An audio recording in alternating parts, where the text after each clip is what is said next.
A Pike County man is indicted on a manslaughter charge, and a trial date is set in a Floyd County murder case. I'm Nick Collum, and this is the Mountaintop Daily.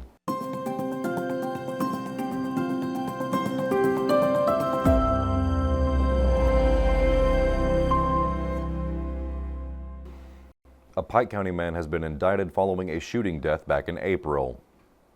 58-year-old Paul David Coleman of Meda was indicted Wednesday by a Pike County grand jury on a charge of second-degree manslaughter. The charge stems from an incident on April 5th when police say Coleman was involved in an altercation with 30-year-old Greeley Bacon Hurley of Stopover in a business parking lot along Route 319 at Belfry when Hurley was shot. He was pronounced dead when he arrived at Tug Valley ARH. No arrests were made immediately following the shooting. At the time, Kentucky State Police said they would present the results of their investigation to a grand jury to consider whether or not to file criminal charges. A person can be charged with second-degree manslaughter for wantonly causing the death of another person. It carries a sentence of 5 to 10 years in prison if convicted. Coleman is not currently in custody, but the special prosecutor over the case has asked that a warrant be issued for his arrest. Coleman is currently on bond after being charged with theft in Floyd County last week. He is scheduled to be arraigned in that case December 10th. The case of a Floyd County man accused of murder was back in court this morning to learn when he will face a jury. Sheldon attended today's hearing and fills us in on what happened. A trial date has been set for a Floyd County man accused of shooting and killing another man during an argument this past April. 68-year-old Oxshire resident Larry Johnson appeared in Floyd Circuit Court via video conference Thursday morning, where Floyd Judge Johnny Ray Harris heard a motion from Johnson's attorney Ned Pillersdorf for a speedy trial in the case. After a brief shuffling of dates based on how long the trial may last, Harris ordered day one to begin April 6th. Prosecutor in the case, Assistant Attorney General Tony Skeens, said he anticipates the trial going between 3 to 4 days. Johnson is accused of shooting and killing 48-year-old Prestonsburg resident Stephen Adkins during an argument between the two on the Oxshire Bridge on April 25th of this year. According to a motion filed earlier, evidence in the case suggests Adkins hit Johnson in the face prior to the shooting, knocking his glasses off. The motion also noted that the defense plans to introduce evidence that Adkins had a bad reputation for violence, especially when under the influence of meth, and that toxicology reports show he had meth in his system. Johnson has been held on a $1 million full cash bond since his arrest, despite 2 motions to lower it, once in September and again in November. Reporting for Mountaintop News, I'm Sheldon Compton. Coming up after the break, Pikeville Elementary students are not only learning history, but living it. We'll tell you how when the Mountaintop Daily continues. But first, sports and weather. With Mountaintop Sports, I'm Dave Stanford. Tonight's Maroon Madness tips off at 6 o'clock for Pikeville High School. And Mountaintop Sports will have full live coverage. It's the unofficial start to the season for Panther Nation. And you can catch the entire night live on our Facebook page, inside the Mountaintop TV app, and on our cable channel. Now shifting to college soccer, the Kentucky Wildcats begin their NCAA tournament run tonight as they take on St. Louis in the opening round. Kentucky enters the postseason at 10-3-5 after securing the Sun Belt regular season championship, their first league title since 2022. The Cats have momentum too, coming off ranked wins over Georgia Southern, West Virginia, and Western Michigan. And for Marshall fans, there's a great community event happening this weekend. Marshall Athletics is teaming up with Facing Hunger Food Bank for a holiday food drive at the Cam Henderson Center. Fans who bring non-perishable food items on Sunday receive free admission to the women's basketball game at 4 and the men's game at 7, a great way to support the herd and help families across the region. Now over to the University of Pikeville, where the Bears have made a significant coaching addition. Daniel Christian has been named the new head coach for both the men's and women's tennis programs.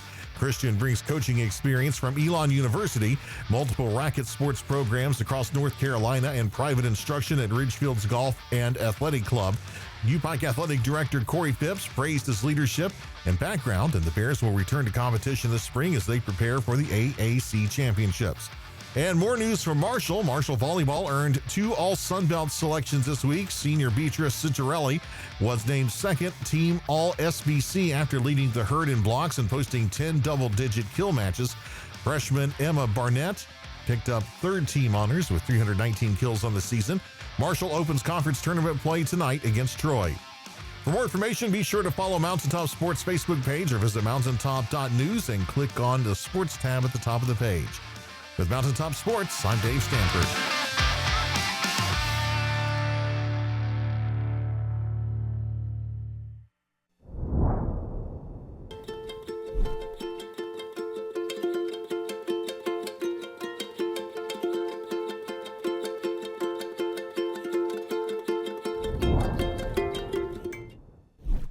When the government took Social Security away from honest Eastern Kentuckians, Attorney Ned Pillersdorf got the hearings declared unconstitutional. When the women guards were harassed at Little Sandy Jail, Ned fought back, securing a $1 million verdict at trial. And when the state tried to shut down Cordia School, Ned fought back and kept the school open. Attorney Ned Pillersdorf fights for the underdog, and he's ready to fight for you. Hey, it's Kristen, and at Appalachian Wireless, we love Christmas because we give the gift of savings and connection. Are you not sure what to give? Well, give them something that helps them stay connected and captures those moments that matter the most. Family is where you're valued and appreciated. And this Christmas at Appalachian Wireless, we value you. So come home, check the halls, and get connected with Appalachian Wireless. Visit us today in one of our many retail locations or find out more about the Tech the Halls promotion at AppalachianWireless.com. Because we are you, we are Appalachian Wireless. Pikeville Elementary students are getting up close and personal with history by holding a living wax museum at the school. Robin brings us a look and tells us how you can see it for yourself.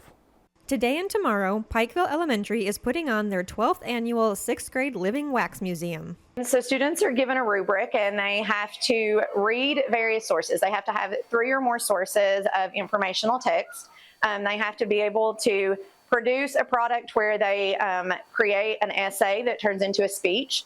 They have to understand the difference of switching from third person to first person point of view, and then they have to look for what challenges that the people overcame. So whatever person that the student is presenting today, we talk about how no one successful in life has ever gotten to where they are without some sort of challenge, an obstacle. And so what was that, and how did they use that obstacle to overcome and become better?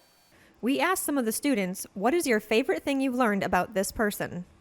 I just loved how she just kept going after her husband passed, and that even after he passed, she kept going and fighting for justice and equality.